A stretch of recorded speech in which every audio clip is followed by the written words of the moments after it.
You know that wide, powerful look where your shoulders make your waist look tiny? Yeah, the V-taper. You've been chasing it for months, maybe years. Standing in front of the mirror, flexing, trying different angles. And from the front, you look fine. But from the side, straight as a board. From behind, forget about it. And here's the brutal truth. You're probably training the completely wrong muscles. See, most people think V-taper comes from chest and arms, because that's what you see in the mirror every day. So you hammer chest 3 times a week. You curl until your biceps scream. And you wonder why your physique looks flat from every angle except straight on. I'll tell you why. The V-taper is 70% about muscles you can't even see in the mirror. The ones behind you. The ones on the sides. The ones you've been ignoring. I spent 18 months doing exactly this. 3 chest days per week. Arms after every workout. I looked okay from the front, but put me next to someone with an actual V-taper. I looked like a plank with pecs. It wasn't until I completely flipped my training priorities that things actually changed. Today, I'm breaking down exactly which muscles you're ignoring and why. 3 specific muscle groups, 5 exercises, 1 harsh reality check at the end that you probably won't want to hear but need to. If you're doing more than 6 sets of chest per week but less than 6 sets of back, this video might hurt your feelings. Good. It needs to. So let's start with the biggest mistake everyone makes. Here's what nobody tells you. Your shoulders could be cannonballs, but without lats, you'll never have a V-taper. Never. And before you say, but Winnie, I do pull-ups and rows, let me stop you right there. You're probably building the wrong part of your lats. Think of it like building a Christmas tree. The lats are the bottom branches, the widest part that creates that triangular shape. Your shoulders are just the top. You can't build a Christmas tree from the top down. But that's exactly what most people try to do. They focus on shoulders and ignore the foundation. Most people do pull-downs and rows and wonder why they're not getting wider. Here's the problem. There's a difference between lat thickness and lat width. When you pull from above with a wide grip, you build width. That's what creates the V-taper. When you pull horizontally to your chest, you build thickness. That's density, not shape. Both matter. But width is what creates the actual taper you're looking for. Your main exercise for lat width is wide grip pull-ups or lat pull-downs. 3 to 4 sets of 8 to 12 reps, 2 to 3 times per week. And here's the cue nobody teaches you. Pull your elbows down and out, like you're trying to put them in your back pockets, not straight down. Down and out. That's what engages the lats for width. If your biceps are burning out before your lats, you're doing it wrong. You're yanking with your arms instead of pulling with your back. And before you comment, but I can't do pull-ups yet, let me stop you right there. Lat pull-downs work just as well. Start there. No shame. You think Arnold was worried about what other people thought when he started? He was focused on building, not looking cool. Use the pull-down machine. Build strength. Move to pull-ups later if you want. The muscle doesn't care which variation you're doing, as long as you're doing it right. Second exercise is straight arm pull-downs. 3 sets of 12 to 15 reps. Why? Because this isolates the lats. It teaches you where they actually are and how to contract them without your biceps taking over. Most people have never actually felt their lats working because they've been using biceps for everything. I remember the first time I actually felt my lats contract during straight arm pull-downs. It felt like I discovered a completely new muscle I didn't know existed. Because honestly, I didn't. I'd been yanking weight with my arms for years, wondering why my back wasn't growing. The day I learned to feel my lats was the day my back actually started building width. Research shows lat width. Exercises should be done 2 to 3 times per week for optimal growth. You need 9 to 15 total sets per week for lats minimum as a beginner. If you're doing less than that, You're not prioritizing the muscle that creates 50% of your V-taper. And if you don't even know how many lat sets you're doing per week, we definitely found your problem. Here's the harsh truth. If you can't feel your lats contracting during these exercises, you need to lower the weight and learn the movement pattern first. This isn't about ego. It's about building the right muscles in the right places. I'd rather see you do lat pull-downs with 60 pounds and perfect form than 150 pounds with your biceps doing all the work. Now, lats are half the equation. The other half? It's not what you think. Okay, so you're doing shoulder presses. Good. But let me ask you something. How much time are you spending on your side delts versus your front delts? Because if the answer is, I don't know the difference, we found your problem. Your shoulders have 3 heads: front delts, side delts, and rear delts. Front delts get hit hard by every chest press you do, every bench press, every push-up, every dip. Side delts? These create the width of your shoulders, the actual V-taper component. Rear delts create that 3-dimensional look from the side. So if you're just doing overhead presses, you're hammering front delts that are already overdeveloped from all your chest work. You're building the wrong part of your shoulders. You don't need a million shoulder exercises. You need the right shoulder exercises. Most people do overhead press plus maybe some random stuff they saw on Instagram. What actually works is strategic isolation of side and rear delts. And I know what you're thinking. Winnie, but overhead press is a compound movement. I thought compounds were best. Here's the thing. Yes, compounds are great for beginners, but for V-taper specifically, side delts don't get enough stimulus from just overhead press alone. You need direct work. Period. Your number 1 side delt builder is lateral raises. 3 to 4 sets of 12 to 20 reps, 2 to 3 times per week. And here's the cue. Lead with your elbows, not your hands. Like you're pouring out 2 pitchers of water to your sides. If you're swinging 30-pound dumbbells around, you're doing them wrong. Drop to 10 to 15 pounds and do them right. Your ego doesn't build muscle. Proper form does. Second priority is rear delt flies. 3 sets of 15 to 20 reps. Why? Balance. And because rear delts create that width when people see you from the side. Without rear delts, your shoulders look flat in profile. You need all 3 dimensions. Here's what kills me. Most people do maybe 9 sets of chest and shoulders combined per week, but they break it down like this. 6 sets of bench press, 3 sets of overhead press, maybe 1 set of lateral raises if they remember. That's backwards.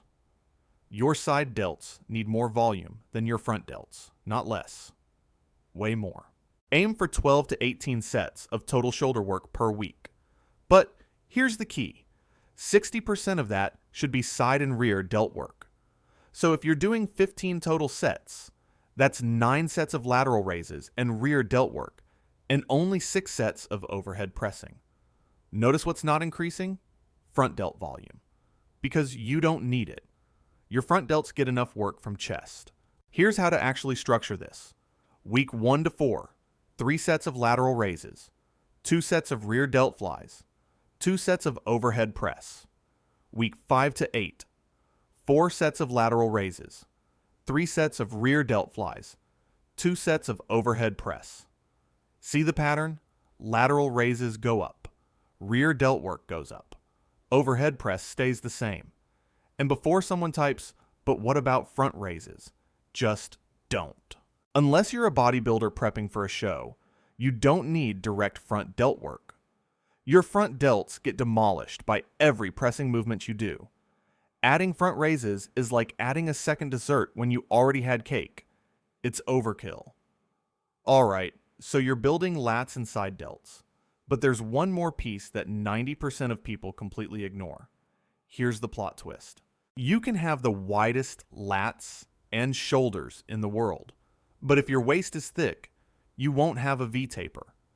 You'll have a rectangle with bumps on top. And no, I'm not talking about abs. I'm talking about your obliques. And here's where I'm about to make some people very angry. Most people think they need to train obliques to get that V-taper. Reality? Training obliques makes them bigger, which makes your waist wider. That's the exact opposite of what you want. Every weighted side bend, every heavy Russian twist, every oblique crunch with a dumbbell, you're making your waist thicker, not tighter. Thicker. It's like trying to make your doorway look taller by raising the floor. You're working against yourself. The V-taper is an illusion created by making your shoulders and lats as wide as possible while keeping your waist as narrow as possible. Adding muscle to your obliques destroys that illusion. So here's what I need you to understand. Those side bends you see people doing, those weighted core twists, they're anti-V-taper exercises. They build the exact muscles you want to keep small. And I know this sounds crazy because every fitness influencer on Instagram is doing weighted core work. But look at their physiques. Really look. Most of them have thick, blocky waists. That's not genetics. That's training obliques, like they're trying to win a powerlifting meet. Here's what you should do instead. Minimize oblique training. 0 to 3 sets per week maximum. Body weight only. Focus on exercises that create stability without adding size. Planks. 3 sets of 30 to 60 seconds.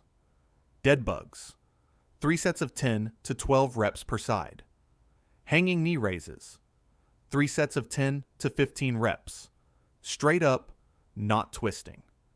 These build core strength without making your waist wider. I used to do 100 weighted side bends per workout. Both sides. Heavy dumbbells. I thought I was sculpting my core and building that V-taper.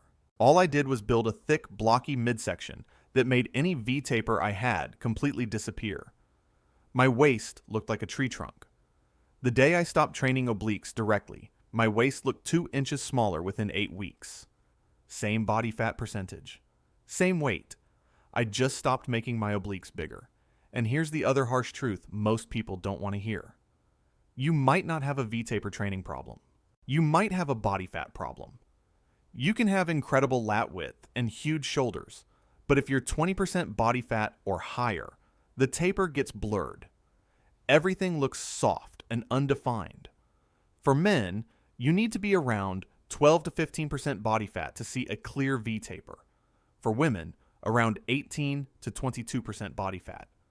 Now, before you panic and think, I need to cut immediately, hold on. If you're a beginner with no muscle mass, bulk first. Build the actual muscle that creates the taper. Then cut to reveal it. You can't reveal what doesn't exist. You can't carve a statue from a pebble. You need material to work with.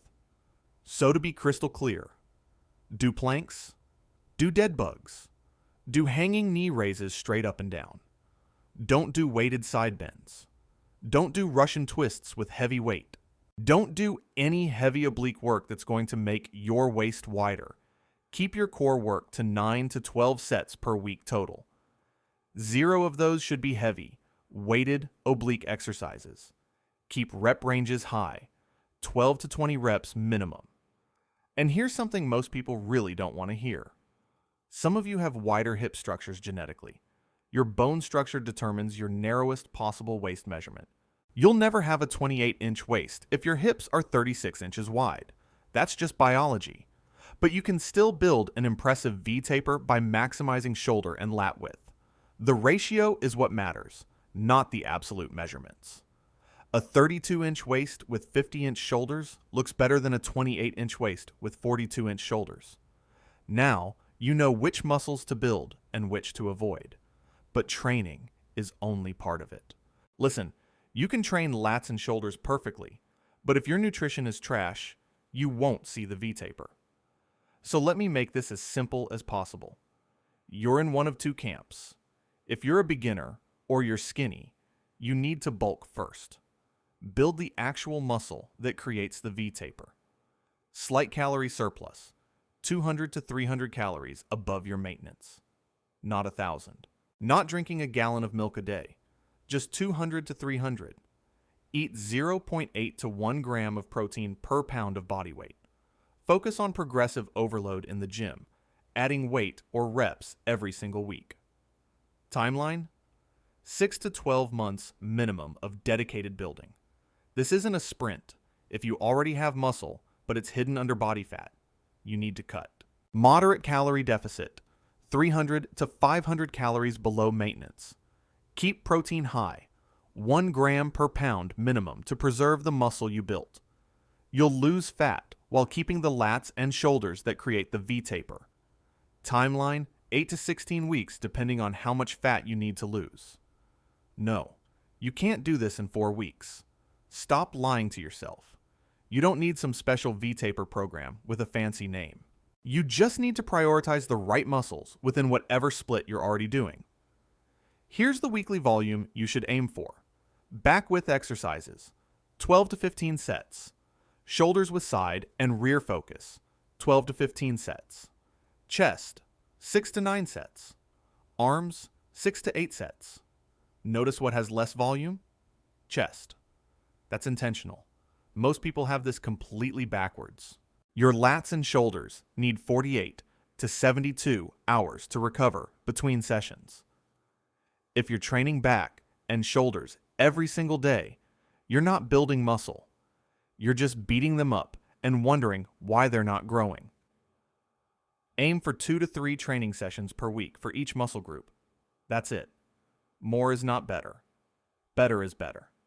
Do you need a fancy gym? No. You need a pull-up bar or lat pull-down machine and dumbbells. That's it. Everything else is optional. Can you build a V-taper at home? Yes, if you have those 2 things. Pull-ups for lats, dumbbell lateral raises for shoulders, you're 80% there. Real talk. If you're a complete beginner starting from scratch, expect 6 to 12 months to see a noticeable V-taper. If you're intermediate but you've been training the wrong muscles, 3 to 6 months to redirect your training and see visible changes. This is not a 30-day transformation. It's not an 8-week shred. It's a 6-month project at minimum. And no, you can't target fat loss from your waist to speed this up. Spot reduction is not real. Fat comes off where your body decides it comes off. You just control the total amount through diet. So that's the system. Now here's what you need to do about it. Let's recap, because if you forget everything else from this video, remember these 3 things.